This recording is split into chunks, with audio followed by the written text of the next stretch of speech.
өнөөдөр би танд хүн болгонд тулгамдж байгаа агаар орчны бохирдлын асуудлаар ярилцахаар урьсан юм аа. За төрөөс агаарын бохирлыг бууруулна гэд маш олон арга хэмжээ авч хэрэгжүүлээ. Өчнөө олон тэр бөмбөгийг зарцууллаа. Гэвч үр дүнгүй байна гэдэг өнөөдөр нотлогдчихлаа шүү дээ. Яг төрөөс авч хэрэгжүүлж байгаа бодлого шийдвэрийн яг юунд буруу байсан болоод өнөөдөр нөхцөл байдал үүсч байна. Комиссийн даргын удирдлагын хангалтыг байсан. Комиссоос жил болгон үнийн эрх хэрэгжүүлэгний төлөв байдлын илтгэл гэж эсийг үйлдвэргүй мэдүүлдэг. 9 удаад нь бол эрүүл аюулгүй орчинд амьдрах эрхийг авч үзэжсэн байна л да. Хамгийн сүүлд энэ 2024 оны илтгэлийн бас эхний сэдэв болон эрүүл аюулгүй орчинд амьдрах эрх Монгол улсад яаж хэрэгжиж байгаа юм бэ гэдгийг дүгнэс. Тэгэхээр таны асуултанд хариулахад ер нь бид нар эрүүл аюулгүй орчинд амьдарч чадж гин үү? Үгүй л гэдэг хариулт хэлээд байна шүү дээ. Ямар агаарын бохирдол байна, нэн тэргуун тулгамцсан асуудал болчлоо. Усны бохирдол байна, хөрсний бохирдол байна гэдэг. Тэгээд энийг бид нар энэ жил олоод мэдсэн биш ээ. Одоо өмнө нь 10 жилийн өмнөөс бол маш идэвхтэй ярьж хэлсэн, бодлого гаргасан, хороо байгуулсан байгаа нь тий. Тэгээд ийм арга хэмжээнүүдийг авсан. За эрчим хүчээр хангая гэж байгаа юм тий. Хувийн ялангуяа ийм бүс хязгаарлалт тогтоогоод тэгээд эрчим хүчний хөнгөлт үзүүлэе гэлээ. За зарим нэг ногоон зээлийг олгоё гэлээ. Сайжруулсан түвш гэж нэрлэдэг байгаа ийм түвш хэрэглэе гэлээ. Гээд үр дүн гарсангүй. Тэгэхээр энд юу хэрэгтэй, юу дутаад байна вэ гэж комисс дүгнсэн бэ гэхээр ер нь бол энэ дээр бид нар байгууллага харах юм бол 10 жилийн хугацаанд 5 удаа солигдсон байт юм билээ. Ерөнхийлөгчийн дэргэд байсан байна, ерөнхий сайдын хажууд байгуулжсэн байна, засгийн газрын дэргэд байсан байна. Тэгээ сүүлд нь хороо гэдэг ингээд яам тийм шийт юм уу. Тэгэхээр бид нар ингээ хийн хариуцах юм бэ гэдэг асуулт оновчтой хариултыг энэ хугацаанд өгч чадаагүй юм билээ. Хоёрдугаарт нь маш их мөнгө зарсан. Одоо сүүлийн 10 жилийг гэхээр Нэхнайд гэдэг тоо гардаг. Үндэсний аудитын газраас тэрийг нь 2021 онд өгсөн байна. Тэгээ энэ дээр бол бид нар ерөөсөө хэрэгжүүлж чадаагүй олон арга хэмжээ байгаа бөгөөд төсөв үр ашиггүй зарцуулчлаа гэдэг юм хэлж байгаа. Гуравдугаарт нь яг ямар арга хэмжээ авбал энийг бууруулах юм бэ гэдэг дээр бас яг хариу удааг аваад байгаа арга хэмжээ ч үрдэнгүй байна л гэж. Тэгээд эцэстээ яг болов төсвийн нөөц, бодлого, хэрэгжүүлсэн арга хэмжээ бүгдээрээ оновчтой байгаагүй учраас эсвэл төр зур тухайн жилдээ ингээд магадгүй ингээд юуны богино хугацааны үр дүн гарсан байж болно. Тэгээд урт хугацааны дунд хугацаатаа шийдлийг бид нэр хийх учраас одоо ингээд энэ гар орчны бохирдол чинь огт шийдэгдээгүй хэвээргүй явж байна. Тэгэхээр нөгөө төр өөр бодлогоо тодорхойлоод хэрэгжүүлээд хянаад үйлдвэрлэгч болгоод байгаа нь өөрөө буруу юм шүү. Би ямар санал хүний эрхийн үндэсний комисс хийсэн гэхээр энэ дээр төр бодлого засгийн газрын нэг бол манлайлах үүрэгтэй.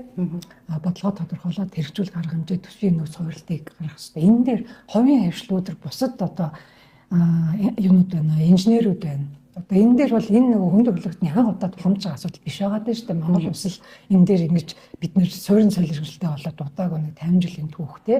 За тэгээд ууг нь нэг 500 мянган төлөвсөн хоттой одоо бид нар ингээд сая 500 болцоод төвчрлийн асуудал, утааны асуудал гэдэг ингэж тулгараад байгаа. Тэгэхээр хүнд хөдөлгөөтэй энийг шийдсэн олон харин туршлага байна. Шинэ гарч ирж байгаа технологиуд байна, шийдлэн. Тэгэхээр хувийн хвшлээсээ бас шийдлийг хаймаар байна, хамтармаар байна.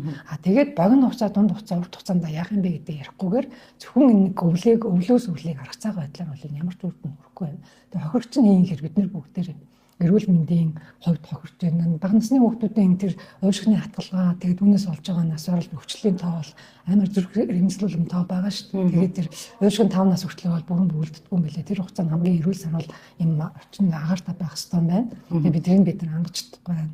Хөгжлийн бэрхшээлд хүргэж байгаа хамгийн гол шалтгааны нэг нь одоо агаарын бохирдлыг гаргацсан байна.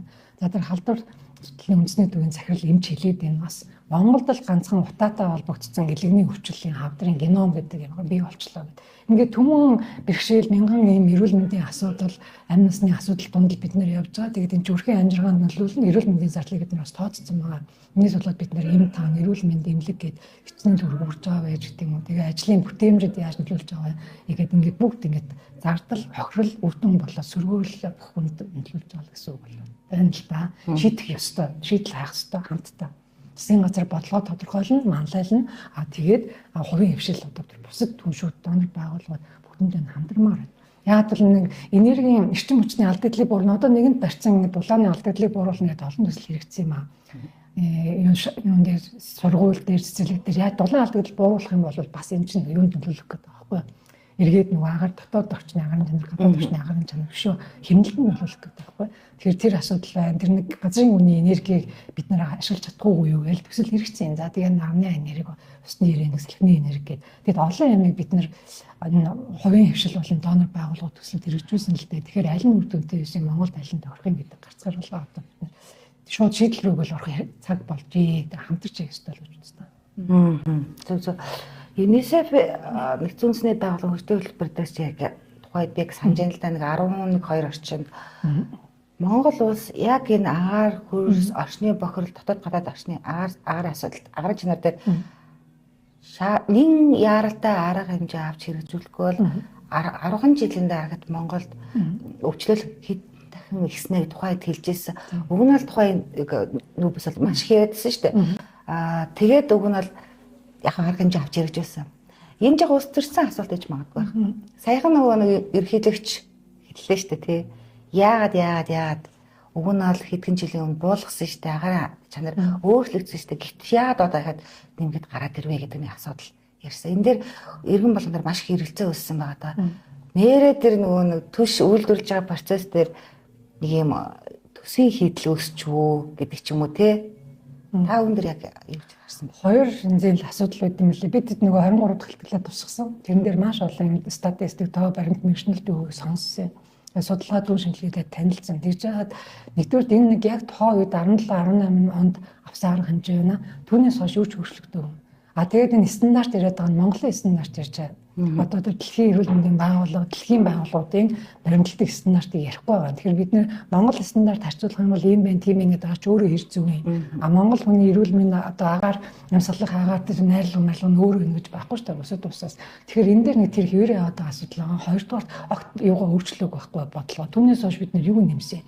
Ямар эрчим хүчний их үүсвэр нэмж, ямар байдлаар тэр пассив дулаан алдагдахгүй байхыг бид нэр яасан гаргасан юм. Одоо тийм юу байна гэхээр дандаа жижиг зээлүүд л ярьж байгаа юм лээ. Банкны санаачлал одоо өнөр төслийн санаачлал яриад байгаа болохоос засгийн газар манлайлаад гэдэг юм бол урт хугацаанд тавьсан үндэсний бодлого гэдэг 2017 онд баталсан агаар орчны бохирдлыг бууруулна гэдэг.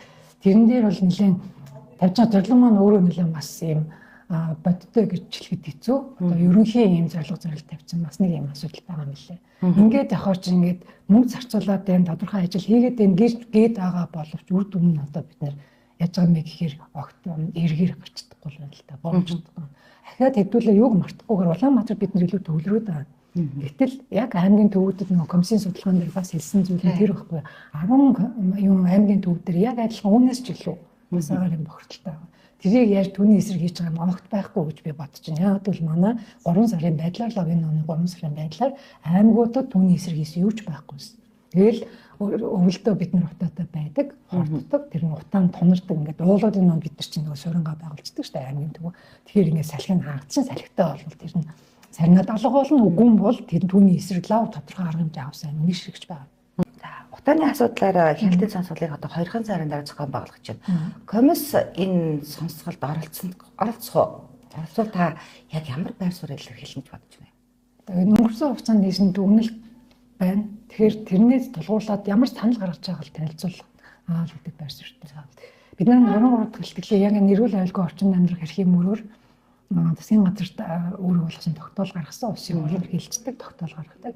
Тэгээд тэрэн дээр нэг 3 асуудлыг багцлаад нэрүүл аюулгүй орчинд амьдрах эрхийн хэсгээр өөрөөр болгосон. Тэрний хэрэгжилтийг бид нар бас танилцсан гэж стори юм одоо утааны судалгаар хилцэх ёстой л доо хоорондоо ярилцах ёстой. Яагаад гэвэл 10 сард бид нар энэ бид нар өвлийг давхад бэлэн байна уу? Ямар шийдэл гаргаж байгаа вэ гэдэг ингээд засгийн газрын агентлагууд яанд тэгээд нийслэлийн засаг дарга ингээд холбогдох байгууллагуудыг ураад хамтарсан хилцүүлэг хийгээд бол тоймтой тийм шийдэл гаргасан юу бол сонсогдоогүй шийдэл өгч танилцуулагдаагүй тодорхой арга хэмжээ төлөвлөсөн гэдэг юм ярьж байгаа. Бидний асуудал энд аваад байна бол өчтөд нэг бүрчсэн жижиг арга хэмжээ бол яриад байдаг тий. Угаар мэдрэгчийг цовирлуулсан тийм цовирлох столдоо тэрийгээ бид нэр танилцууллаа зөв.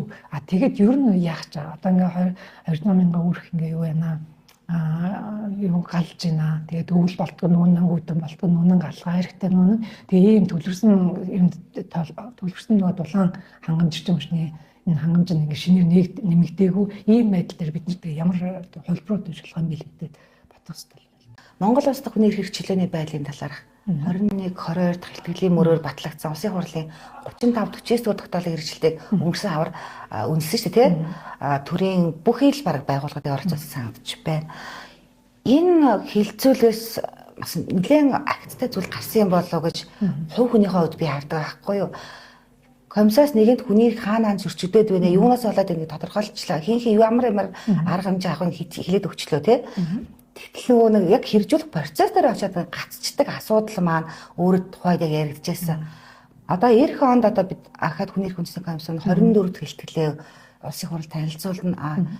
Одоо 39 дугаар тогтоолын хэрэгжилт бол энэ тунас дээр хэрэгжиж эхэлсэн байна, тий.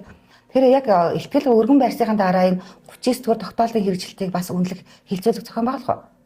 Анх удаа 200,000 ороод хамтраад ер нь ихтгэлээр бид нар санал өгөөд байгаа. Тэгээ хүний эрхийн үндэсний комиссын үүрэг бол ер нь хүний эрхийн зөрчлийг онцлох гэдэг байгаа шүү дээ. Тэгээ нэг ерөнхий эмч гэдэг шиг нэг ерөнхий эмч нь аль хэсэг дээр тоглолт байна, хаана одоо эрүүл мэндийн асуудлыг нэгдийг онцлоод нарийн мэргэжлийн эмч үү явуулдаг. Та адилхан хүний эрхийн комиссын үүрэг бол онцлж өгөх асуудал тогтолцоонд байгаа юм, механизмд байгаа юм уу, хүндээ байгаа юм уу гэдгийг онцлоод үүнийг яаж залруулах юм бэ гэж санал болгодог. Өнгөрсөн хавар нь 3 сард 200,000 ороотой хамтраад агуудаа ер нь манай ингээд өгсөн илтгэл их хурлаар хэлэлцэн тогтоолын хэрэгжилт ер нь ямар үр дүнтэй байд юм бэ хамтарч хэлэлцэн. Хамтарч хэлэлцэн гэдгэн дээр өөр хүлээж байгаа ямд нэрч танилцуулж байгаа тийм. Бид одоо энэ талаар ямар ажил хийсэн бөгөөд төлөвлөж байгаа вэ гэд.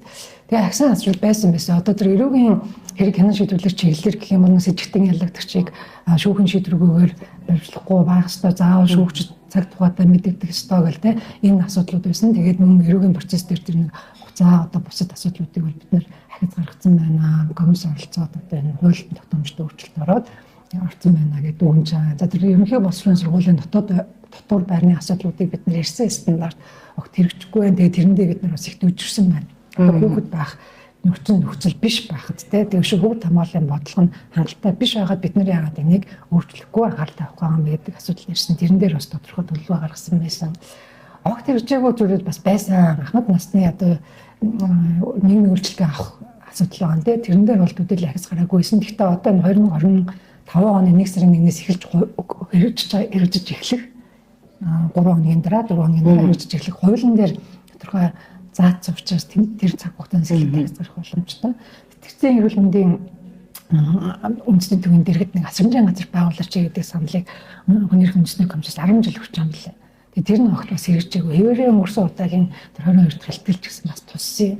Тийм асуулт байгаа гэдэг. Ингээд ийм бид нэр тэр хамтдаа ингэж хэлцэг бол их давуу талтай мэлээ хардаг. Засгийн газрын байгууллагууд харж байна. Хаана юу одоо бид нэр төлөвлөсөн төлөвлөг байгаа гэдэг. Хоёр дахь нь бол цаашдаа яаж үйлдвэрлэх юм бэ гэдэг төлөв боломж олгож байгаа юм л да. Тэгээ ер нь нэг асуудал бол ерөөсөө одоо баян энэ эрүүл аюулгүй орчин амьдрал хэрэгтэрж гарч ирнэ, хүүхд хамгаал дээрж гарч ирнэ, байнгын нэг гарч ирдэг асуудал ерөөсөө уялдаа холбооны асуудал байгаа гэдэг. Нэг байгууллага чиг үүрэг хариуцуулна, тэнгуут дангаараа хариуцдаг чиг үүрэг биш тун хоорхон дандаа жишээ нь хүүхэд хамгаалал, хүний эрхийн асуудал дандаа ингээд нэг хоорондын байгууллагууд хоорондоо уялдаа орон нутгийн төвшин тэгээд төв засгийн газрын байгууллагын төвшин бүгд хоорондоо уялдах хэрэгтэй байна. Тэрэн дээр манай бодлого бол их салангад явдгаас болоод бид нар нөөцийн их тарамдтай мэлээ. Энд нэг мөнгө төлөвлөдөг, тэнд нэг арга хэмжээ төлөвлөдөг, хоорондоо уялдаа холбоо хэр сайн мэдгүй. Тэрнээс нь болоод эцэстээ нөгөө хүний эрхтэй бид нар элдэ байж чадуу, эрсдэлд орсон нөгөө хүнийг хамгаалж чадуу гэдэг асуулт нь төдийлөн бүгд бүрэн дүрэн гэж чадсан гэж хариулт өгч хөөргүй хэмжээнд очиждаг. Тэр уялдаа холбоо координац гэдэг бол маш чухал асуудал байна. 90 жилийн тухайд бид нар 37 дугаар улсын хурлын тогтоолын хэрэгжилтийг бас үр дүнтэй хэлцнэ гэдэг ийм саналыг тавина. Ер нь бол бид нар энийг хэлцэж явах хэрэгтэй байна. Комиссын санал зөвлөмжийг ч гэсэн комиссын гишүүд бас санал зөвлөмж явуулдаг. Жилдээ нэг 100-аас доошгүй байдаг.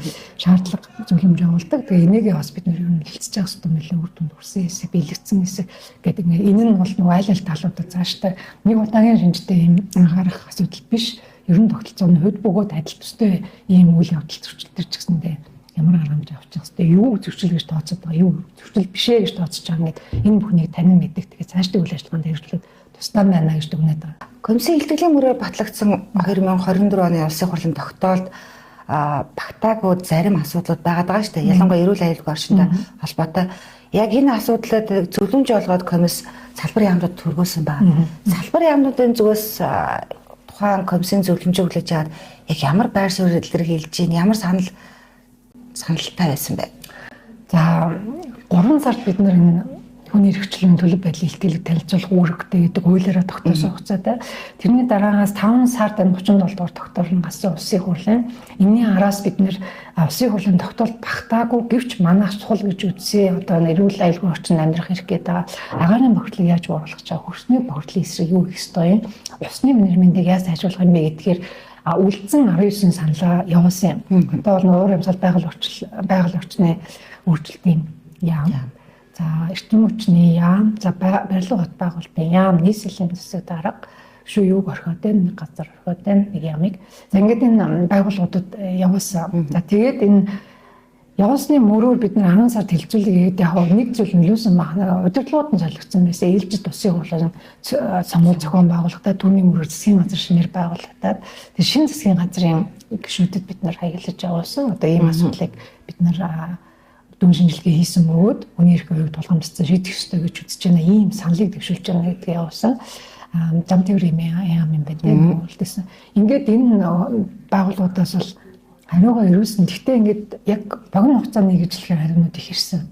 Нийслэлийн засаг даргаас бол нөгөө алсын хараагаа бол ирүүлжлээ. Бид нар гэр ороллыг дахин барилгажуулах гэдэг байгаа. Одоо яндан зөвлөнөө өндөр гэдэг бодлого бол ярьж байгаа юм. Тодорхой ийм дэд байгуулан тэдний төрөв төсвсөн гэдэг тодорхой үрдүү ярьсан бол бусад яамны хувьд илүү ойрын зорилт ярьж илээ. Яг энэ нөгөө бидний зориод байгаа усны менежментийг яаж сайжруулах одоо саарл усыг дахин ашиглаж जैन усны нөөц чинь багасаад байгаа юм байна. Бид нэр хяналт тавьж идэх юм байна. Тэгээ усны баах хэвээр зөв найлаа мэдээж өөрчлөгчд юм байна. Тэрэн дээр тодорхой бол бас юу сонсоогүй.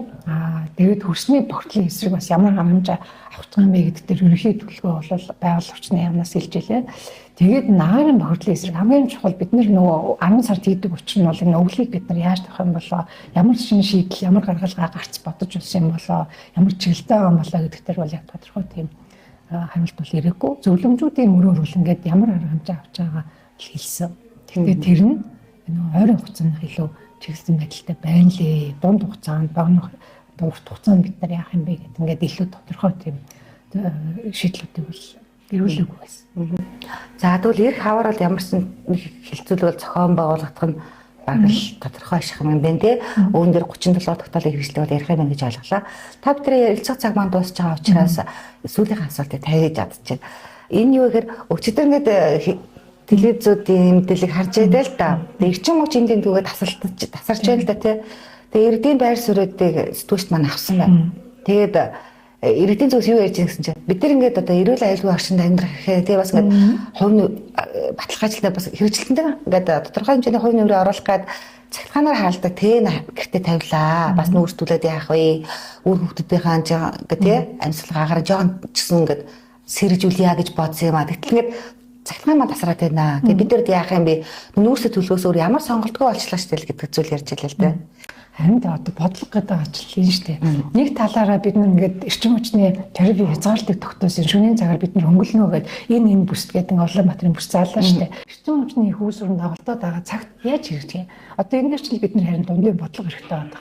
Тэгээ хоёр дахь зүйл нь юу гэхээр эрчим хүчний энэ асуудал бас шинэ биш. Салбарынх нь бас олон жил хэлж байгаа. Нөөц нэмээгүй цагт бид нар хэрэгцээгээ хангаж дийлэхгүй гэдгийг олон жил хэлж байгаа. Тэгээ ямар бид нар шийдэл санал болгосон юм.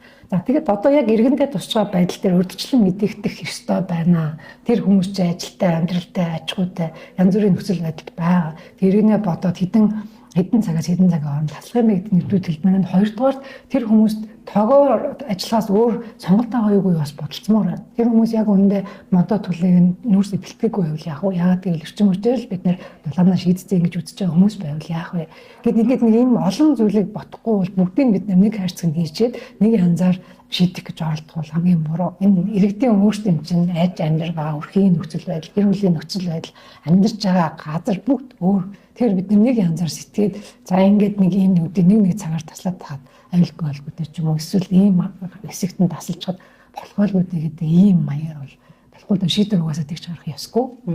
Хуулийн зааснаар хууль ёсны өмсөлт бүхэн шийдвэр гаргах ёстой гэдэг чинь бодит нөхцөл байдлаа бүгдийг судалчаад тэгээд тэр хариу тохирсон шийдвэрээ гаргах ёстой юм аа. Тэгэхээр нэг жишээ юм. Агаарын асуудал бид бүгдийн асуудал. Тэнд 5-7 түвшээр ажиллаж байгаа хүмүүсийн ч гэсэн асуудал аа. Тэгэхээр нөгөө талаасаа баг харах юм бол Тэр захирлыг хийж байгаагаар болохоор тэнд ажиллаж байгаа хүмүүс их бас яг адилхан мөрд. Бараг энд Улаанбаатар хотын иргэдээс илүүтэйгээр зөрчигдөж байна. Яг л тэнд байгаа дотоод орчны агаарын асуудал бүр маш хүнд гэдэг зүйлийг ярьж байсан. Маск тавихлаар тэр зөв нэг удаагийн ч юм уу тэр маш шүүлтүр багтаа маск тавьж байна. Энэ асуудлыг зэслэх хэрэгтэй байна гэдэг зүйл ярьж байсан. Түүний дараа та юу 5-7 төш дээр нэг ажиллах нь зөв юм байна гэдэг нэг хэлжсэн шүү дээ. Өмнө нь очив. 5-7 төш дээр чинь тэр орчмын иргэдээс нь гомдол ирсэн. Дотоод ажилтдаг хүмүүст нь тэд нар юу гэсэн гэхээр энэний нүүрсний прогрессн тэр тоос чинь нарийн тоос чинь энэ манайхан руу орж ирээд байна. Гэрт харж юм. Түр харууллаа. Орчин тойронд харж бидний уушгир ороод байна. Эрүүл аюулгүй орчин амьдрах зөрчилөө гэж ирсэн.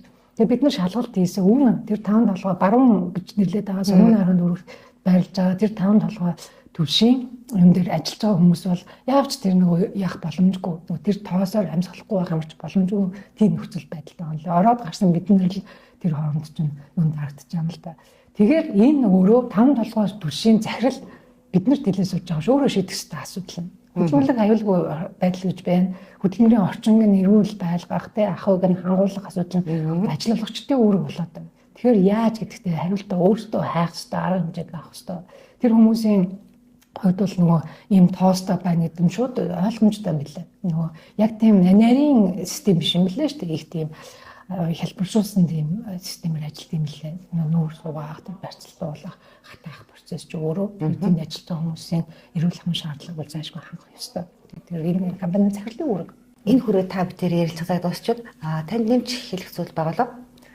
Нэг суур асуудлуудыг ярихаар бид тухайн үед энэ өвлдөө ч юм уу яриа л те. Эсвэл тодорхой сенсац гарахаар яриад өнгөрдөг баймар гормаа. Хүнийхээ асуудал бол цаг үргэлжил байнгын л бид нар ажил бүгдл үүч асуудлыг шийдэх ёстой. Тэгээд ийм суур асуудлыг шийдэхгүй цагт энэ гарсаар л байх л. Одоо бид нарын утаанд нэг агуулгатай байгаа тэр хүнд хортой элементүүдийг багасгаагүй цагт утааг буруулаагүй цагт бид нар хорцоол авах болно.